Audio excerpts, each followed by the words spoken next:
people of Central America believed that in the beginning, the gods had called a world into existence.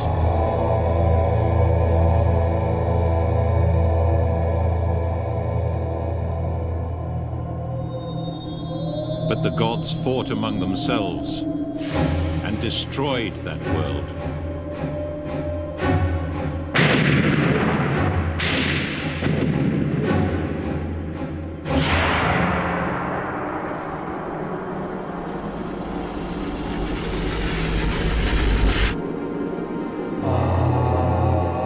They destroyed and created the world several times over. The forces of nature were their weapons.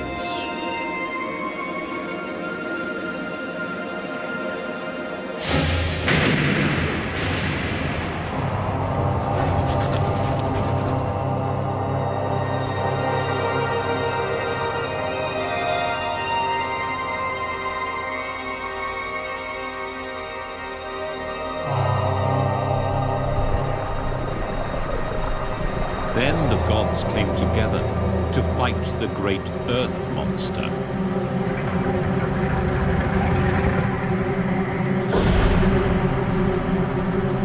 Her broken body arose from the waters to form the mountains of the world.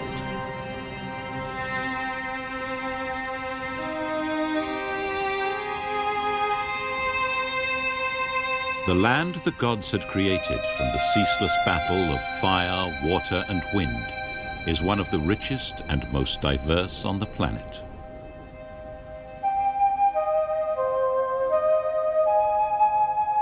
The spines of the earth monster run the length of Central America, from mountain lakes and high volcanoes, from pine-studded canyons to deserts.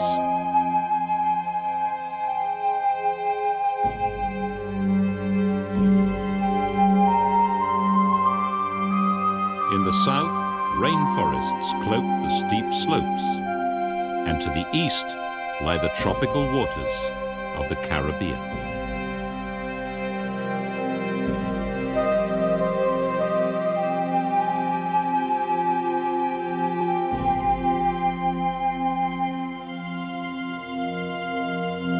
From this great diversity arose cultures and civilizations shaped by their natural surroundings.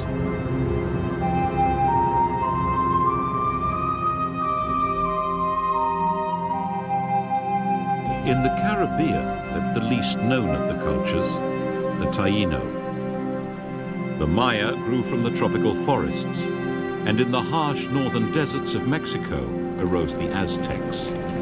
The creation of the region, its wildlife and its civilizations, is the story of the spirits of the jaguar.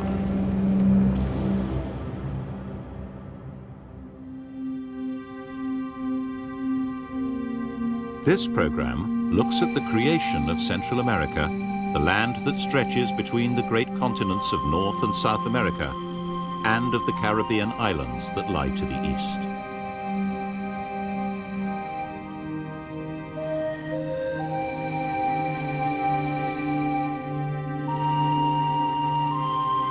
At the eastern boundary of this new world are the small tropical paradise islands that divide the Caribbean from the Atlantic.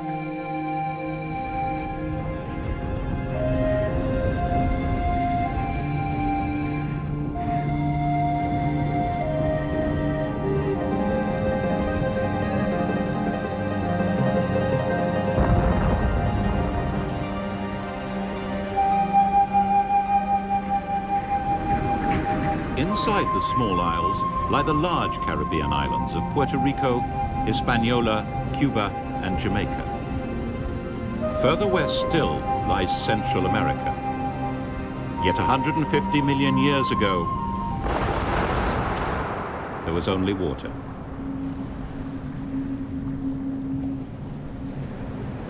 The islands of the Caribbean were forged by undersea volcanoes far to the west, over 1,000 kilometers out in the Pacific Ocean.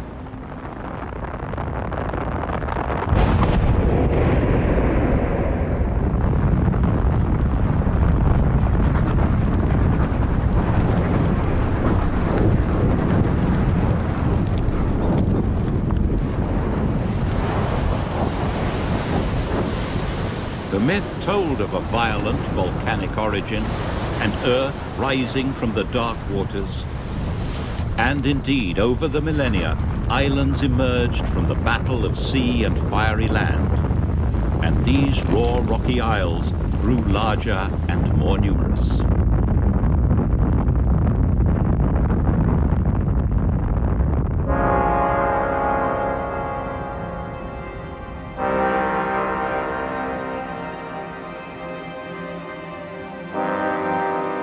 This volcanic archipelago formed the edge of one of the vast plates of the Earth's crust.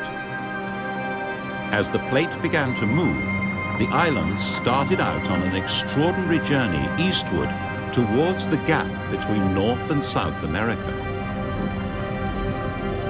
As they approached, the islands were squeezed and scrunched together, scraping against the continents.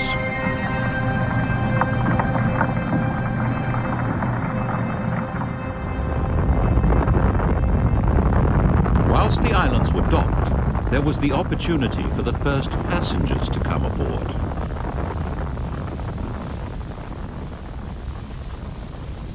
The wind carried the tiny spores of ferns which settled the bare slopes. Over millennia, the islands were clothed in forests of tree ferns.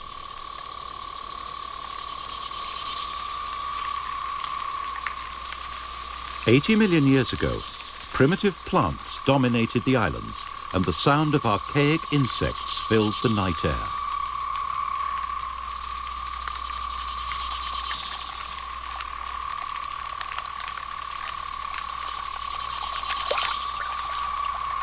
The first vertebrate to come aboard the islands was not one of the mighty dinosaurs that dominated the land, but seems to have been a frog.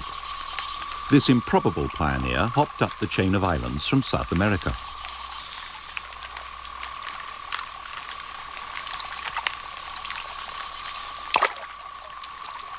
This particular frog had one great advantage. Unlike others, it didn't require water to breed. The tadpoles complete their development within the confines of the egg.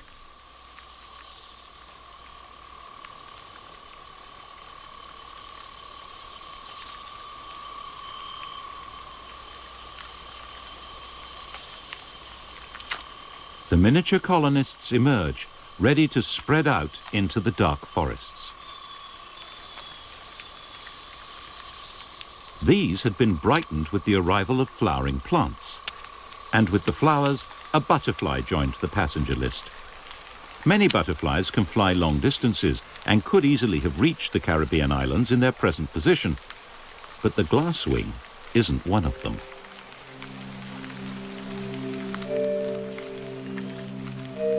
It's a puny flyer, able to flutter no more than a few meters through the still air of the deep forest.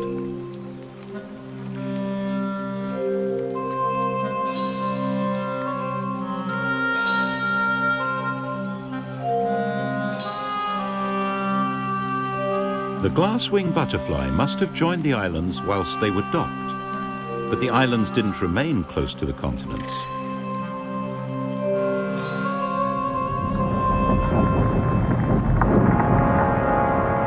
"60 million years ago, they set sail with their passengers away from North America, cruising to the northeast. Now they were truly Caribbean islands. As the islands traveled, their passengers evolved into unique island forms.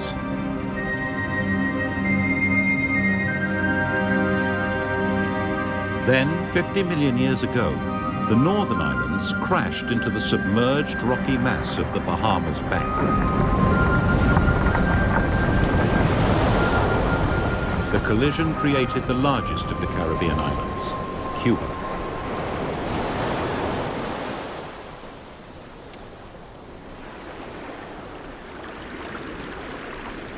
Animals now had to make their own way out to the islands.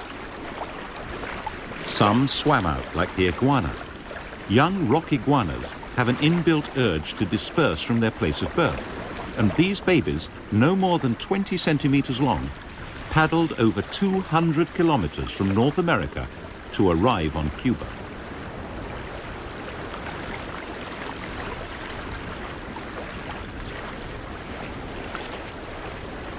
The iguanas were to form a dynasty of islanders. Cuba, all those millions of years ago, was covered in forests, festooned with bromeliads and orchids.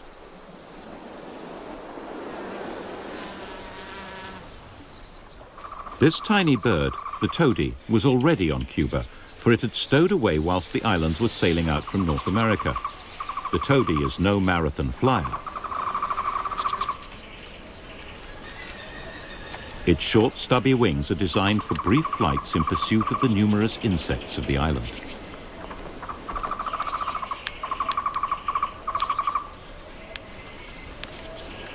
Whilst the toady was one of the smallest inhabitants, the iguanas grew into giants, over 2 meters in length. Head bobbing is a threat to fend off other iguanas from a patch of food, such as cycads, for these fierce-looking reptiles are actually vegetarians. The cycads are very ancient plants, early passengers that may have evolved red fruit for the iguanas.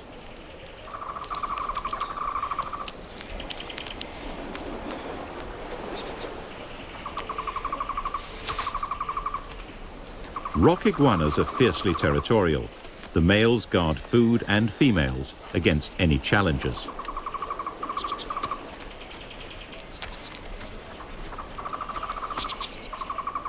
The battle begins with head bobbing and bluffs, and escalates as the males inflate their bodies to exaggerate their size.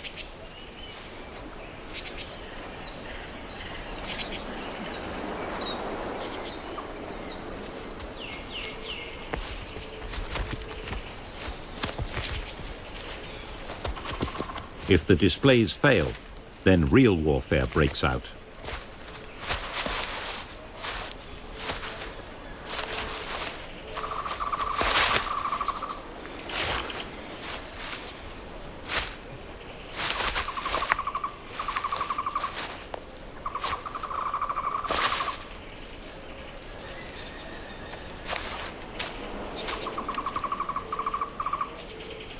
The victor is invariably the larger, stronger male. The loser has little chance of breeding. The line of unique island iguanas will be fathered by the dominant male. The toadies too defend a territory, the center of which is their nest.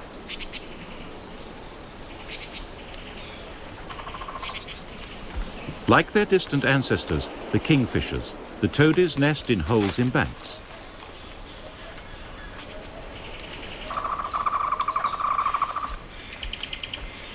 These diminutive birds have evolved over tens of millions of years into true Caribbean islanders, found nowhere else on Earth. The evidence about which creatures lived on the islands so long ago comes from the sap of a tree.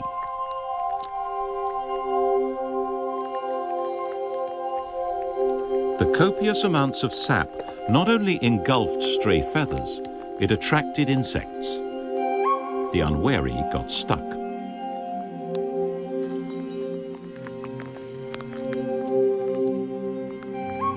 The struggling insects attracted predators, like the frog.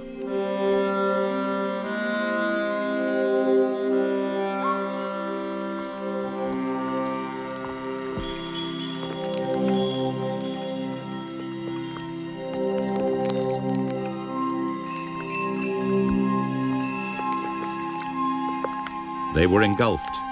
Their fate was literally sealed.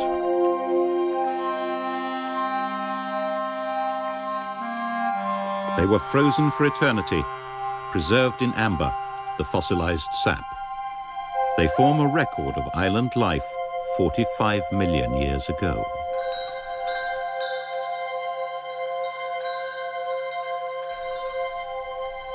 The anther of a plant caught at the very instant of shedding its pollen.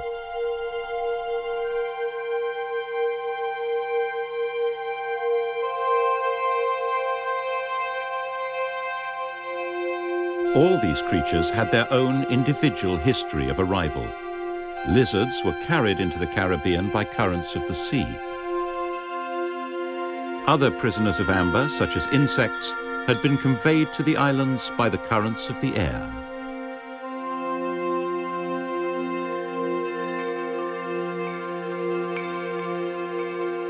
The most remarkable of all wind-assisted immigrants was the ancestor of this hummingbird.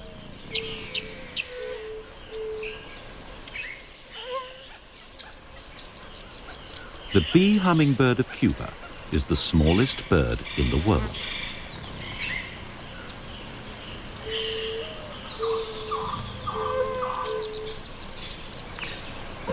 The female's body is 2 centimeters long.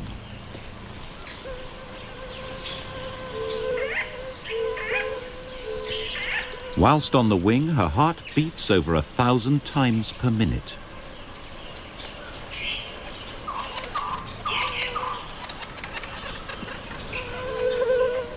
The female is so small that she risks becoming entangled in a spider's web when she collects silk for her nest.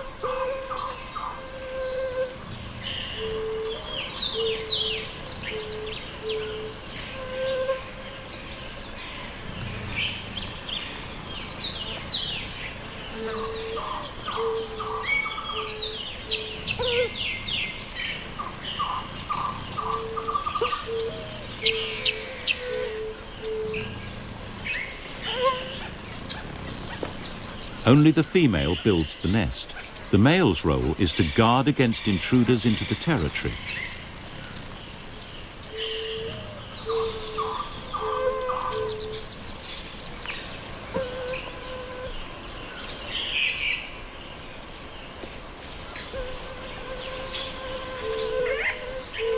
For this marvel of miniaturization, even caterpillars appear threatening.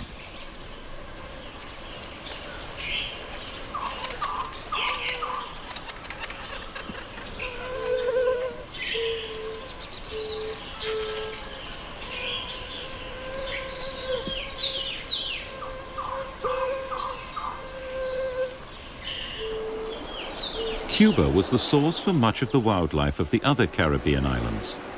But then, whilst Cuba was firmly stuck on the Bahamas bank, a split appeared in the plate that carried these islands. The neighboring islands were moving away, heading eastward, and taking with them their own Noah's Arks of plants and animals. In their wake came a submerged island, which surfaced only 10 million years ago. This was Jamaica, the most distinctive of all the Caribbean islands.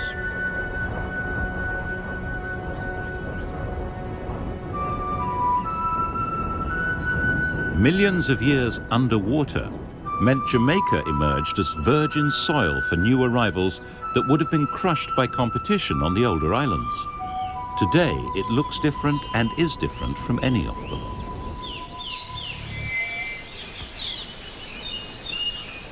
The Jamaican streamer-tail is one of the most dazzling members of a radiant family.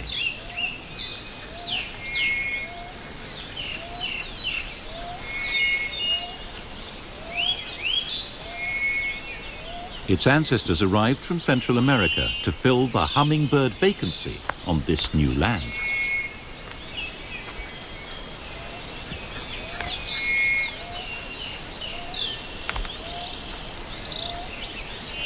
It uses that long tongue to sip nectar from the many flowers of Jamaica, like the turnera.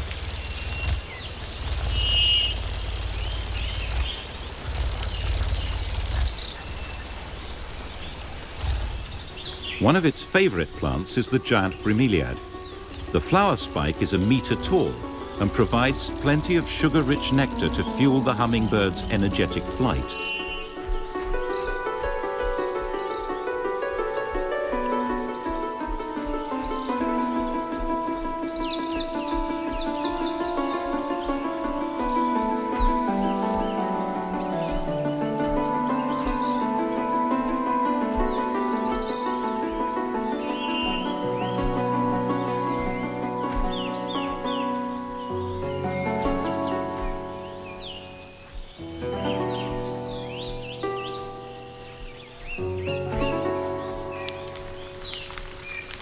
The cool, damp mountain forests of Jamaica are ideal for the growth of bromeliads.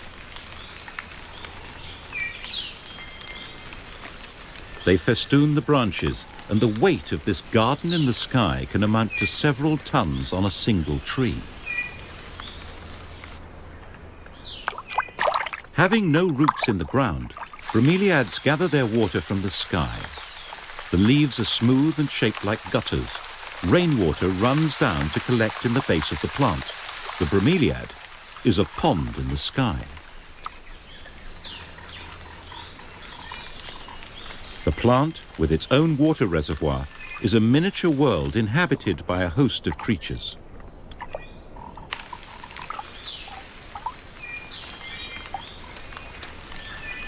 There are even plankton swimming in this pint-sized ocean.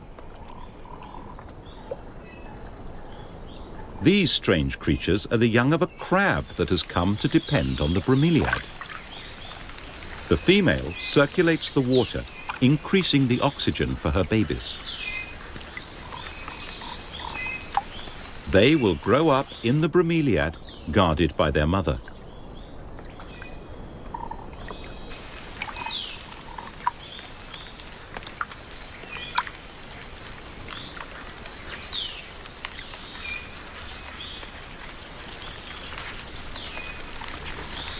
The crab is fiercely protective of her young.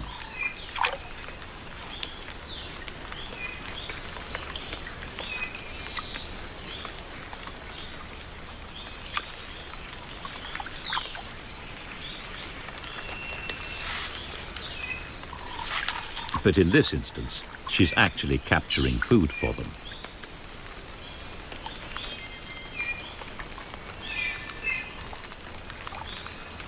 This crab's way of life is unique, hidden in a pond 30 meters or more in the sky. Even this Lilliputian world has its predators. The Jamaican blackbird evolved a specially long pointed bill to probe for the life of the bromeliad.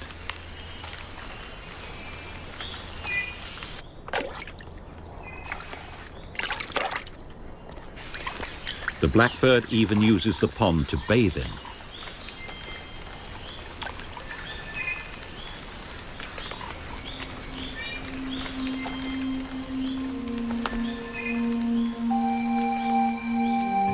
Most of the inhabitants of the Caribbean had arrived by 2 million years ago.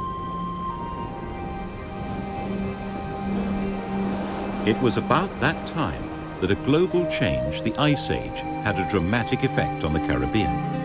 The sea level gradually fell, and in place of shallow coral seas, sandbars and then islands appeared.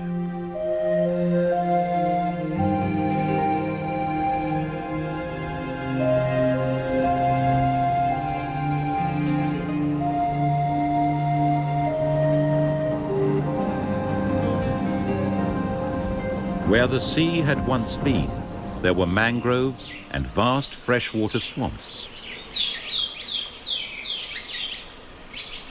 This new landscape offered an opportunity to one of the most recent and aggressive immigrants, the Caribbean crocodile, and to one of the few mammals that had made it out to the islands, the hutia. The hutia likes to feed in the small trees that are scattered through the swamps. The crocodile likes to feed on the hutia.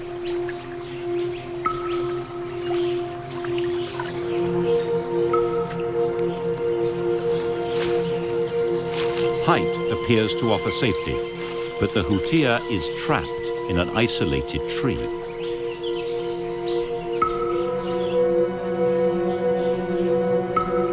Crocodiles gather below the hapless hutia.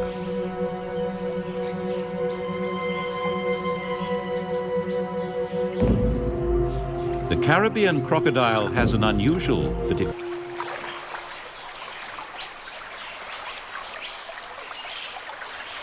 The mobile islands of the Caribbean are rafts, still carrying their passengers eastwards.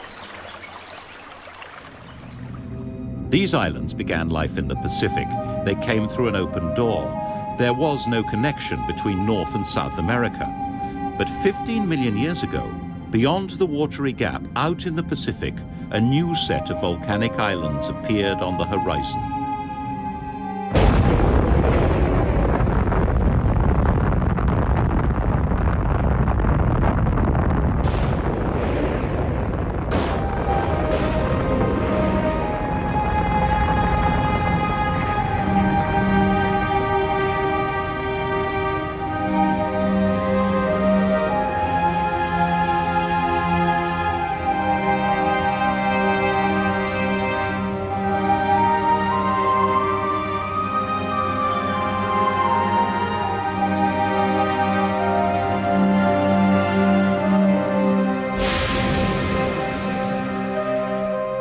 These islands grew ever bigger and moved eastward just as the Caribbean islands had before them. These new drifting islands were destined to become Central America, the land bridge that would connect the two continents. While they were still out in the Pacific Ocean, the islands were the location for a remarkable spectacle.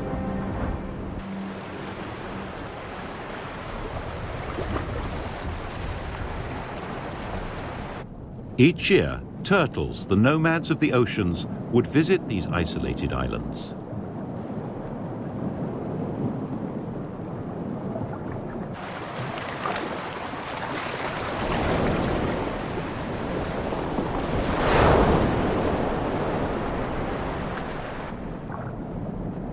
They gathered offshore, and in the turbid, wave-tossed waters, the males and females mated.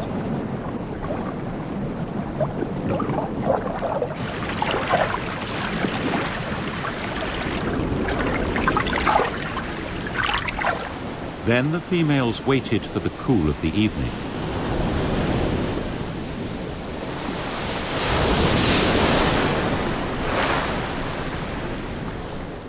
The beaches were empty. There were no land predators on these newborn islands. This was an ideal place for the turtles to lay their eggs.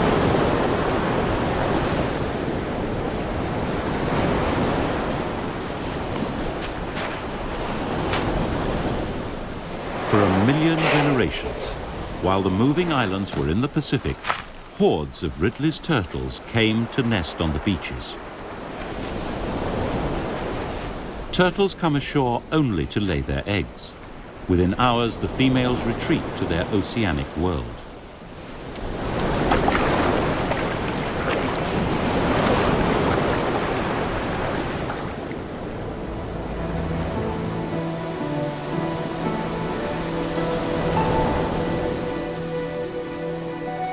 The islands the turtles nested on were not stationary. They continued their slow progress eastward. Finally, 2 to 3 million years ago, they closed the gap between North and South America. Central America was born.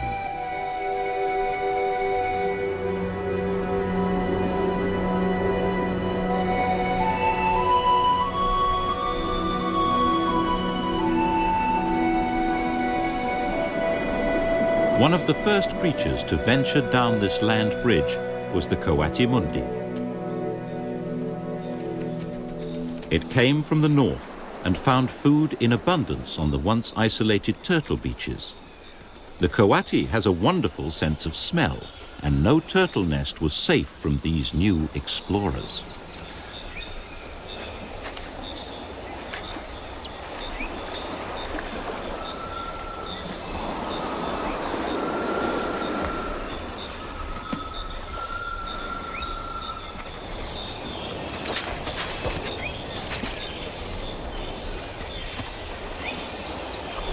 The Ridley turtle's world had changed forever. The new predators were there because this land was no longer an island. It was now part of a land bridge dividing two oceans, and these turtles, hatching on a Pacific beach, were separated from their relatives born on the Atlantic side. In time, they evolved into two different species.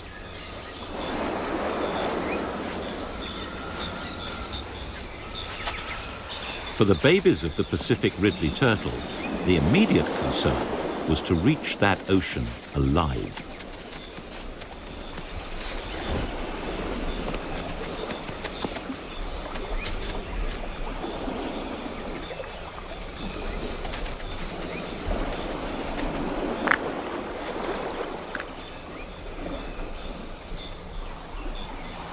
The killing jaws and sharp beaks were many, but the army of baby turtles overwhelmed the predator's hunger. Thousands made the cruel journey down the beach. Some succeeded.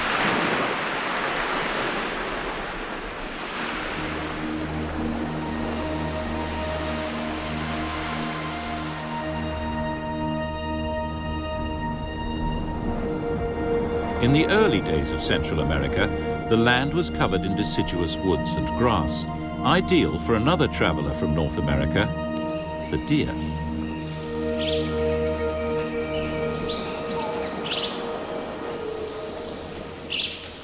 From the south came monkeys. The trees were their highway.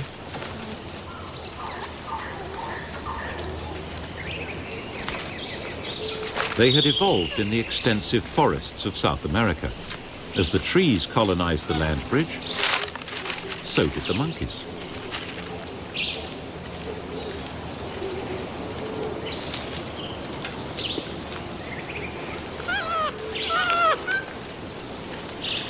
The fruits and flowers of the trees provided the monkeys and other colonists like the iguana with food.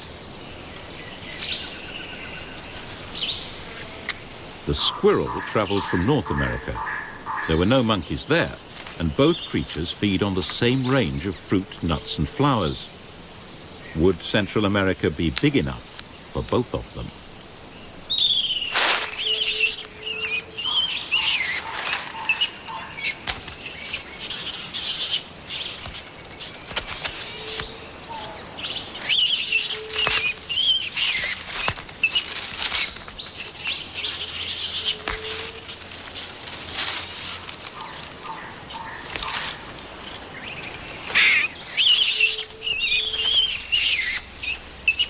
This is not simply a fight over fruit or flowers.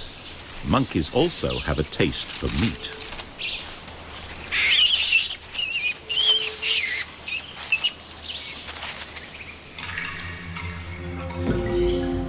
The most powerful predator of all came from the north, the jaguar. It was to travel down the Central American corridor as South American creatures moved north. For the first time, jaguars and anteaters crossed paths. The anteater was to move as far north as Mexico. The jaguar's dominion would stretch over most of South America. The land bridge was a highway for mammals from both continents. Strange South Americans like the armored armadillo moved up through swamp and grassland.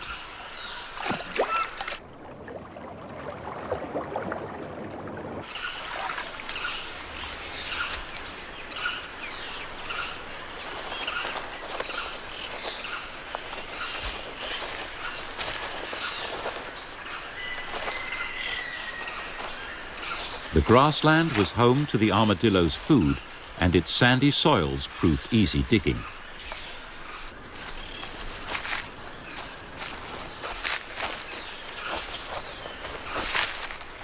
This early colonist is a primitive mammal with a curious biology.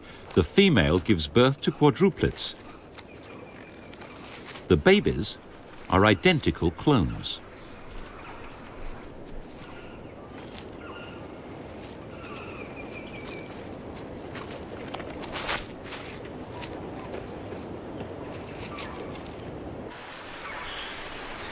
The ancient armadillo from the south and one of the advanced mammals of North America met on the grasslands of the land bridge. The skunk is a relative of the weasel, but it's best known for its odoriferous defense.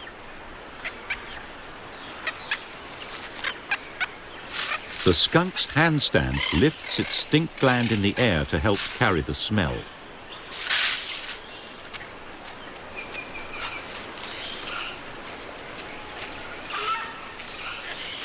The land colonized by these mammals was dry grassland, but as the Ice Age ended further north, the climate here became hot and rainy.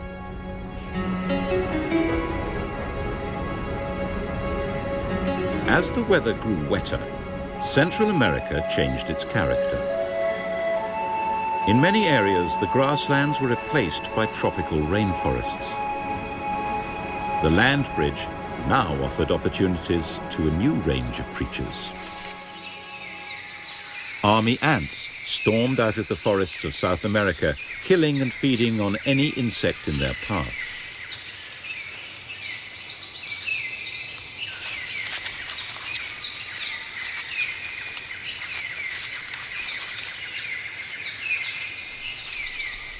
Leaf-cutter ants trimmed the trees to feed their colonies.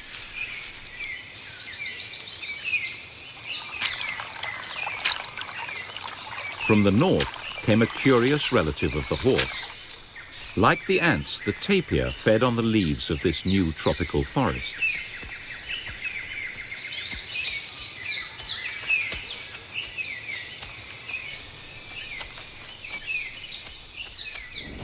The linking of two isolated continents and the variety of landscapes has made this realm of the jaguar one of the richest on Earth.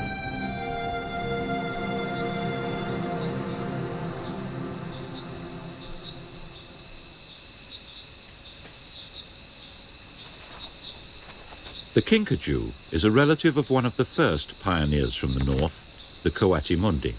But this creature could not live on the original grasslands. It spends its whole life in trees.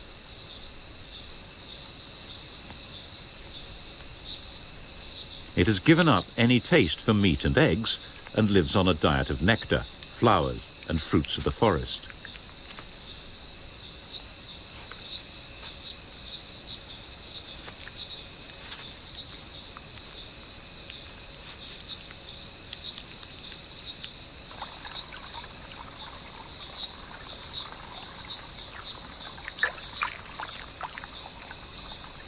The jaguar and kinkajou, northern immigrants, share the nighttime forest with creatures from South America, including the yapok.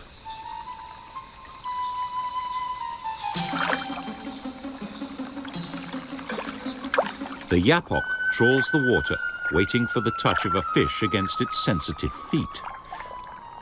The yapok is a marsupial.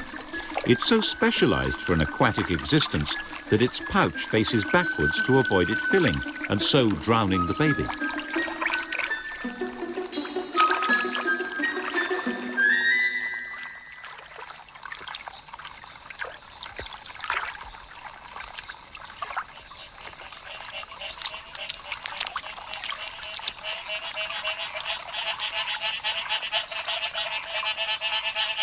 Central America became a testing ground where species that evolved separately in North and South America were put in direct competition with each other. As they adapted to this contest, the land developed an atmosphere all of its own.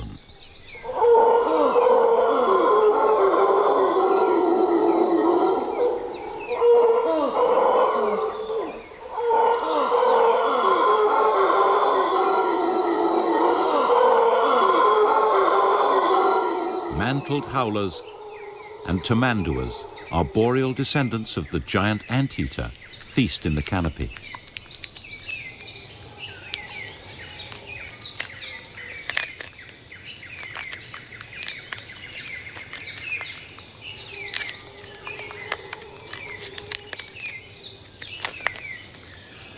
They share the forest with birds that are entirely Central American, like Montezuma's oropendula.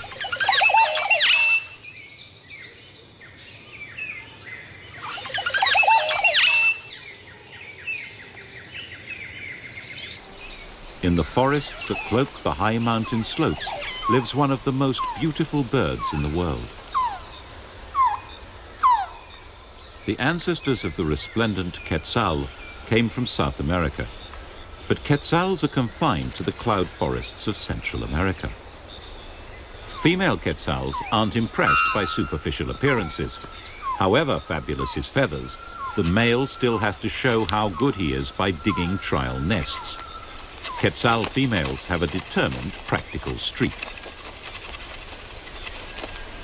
She will critically check the nest sites of several males.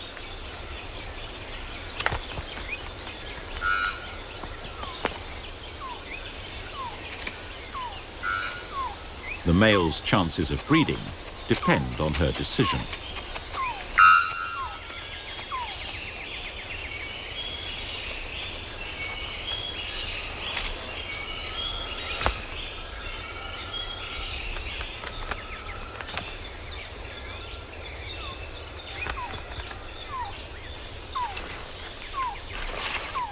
Dissatisfied with his show house, the female leaves to check out another male.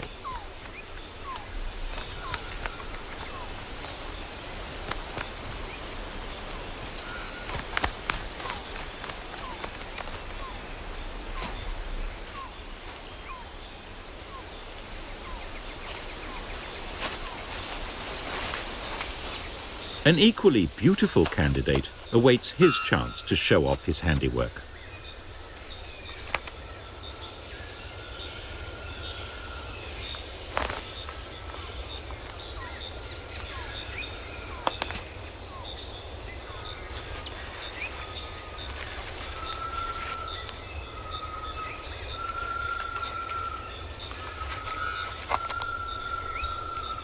Scientists and male quetzals do not know exactly what sways the female's final decision. Both do suspect that however critical female quetzals appear, the gorgeous plumage of the male is not wholly irrelevant.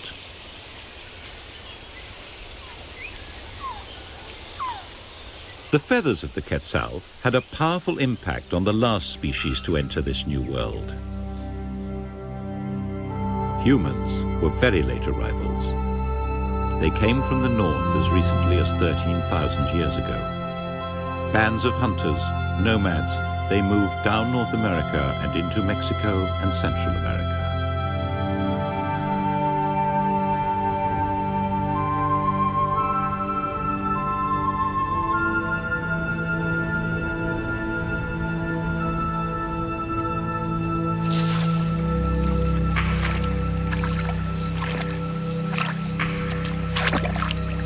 They were hunters, following the largest mammals that existed then, like the imperial mammoth that fed on the lush vegetation of lake margins.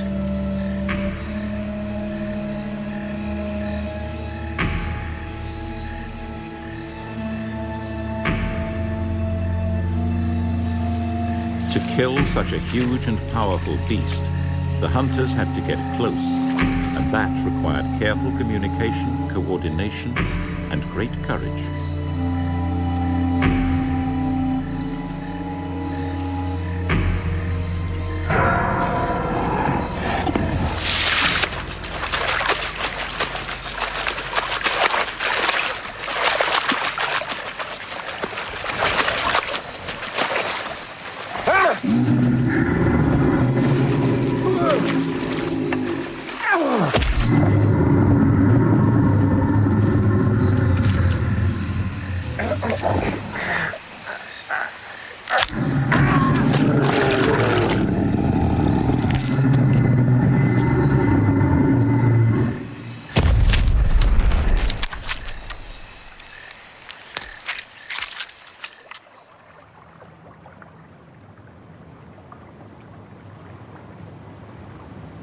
About 7,000 years ago, changing climate and overhunting led to the mammoth's extinction. But the hunters stayed on. They turned to the other riches of the lake, the birds and the fishes.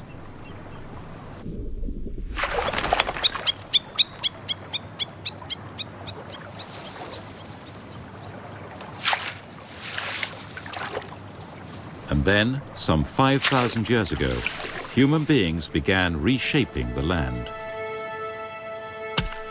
They invented farming. They began to plant crops, fertilized with the fish from the lakes. This plant would revolutionize America.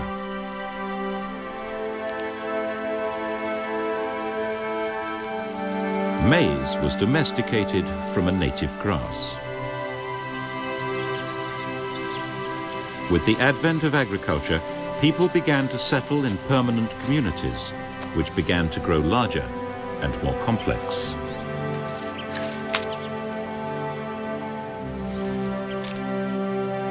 Fed on maize, great civilizations sprang up in Central America.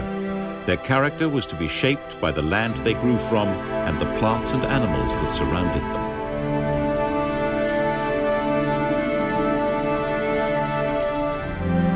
The most mysterious culture was that of the Taino, the people of the Caribbean. The Taino way of life was based on the wealth of the tropical sea.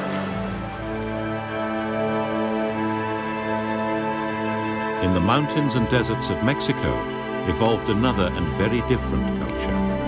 The Aztecs were a warrior race who built a great empire, yet they lived in fear that the sun would not rise unless they spilled human blood.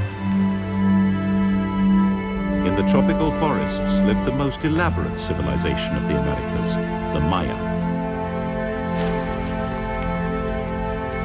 It's the story of the Maya and their world that is the next episode of Spirits of the Jaguar.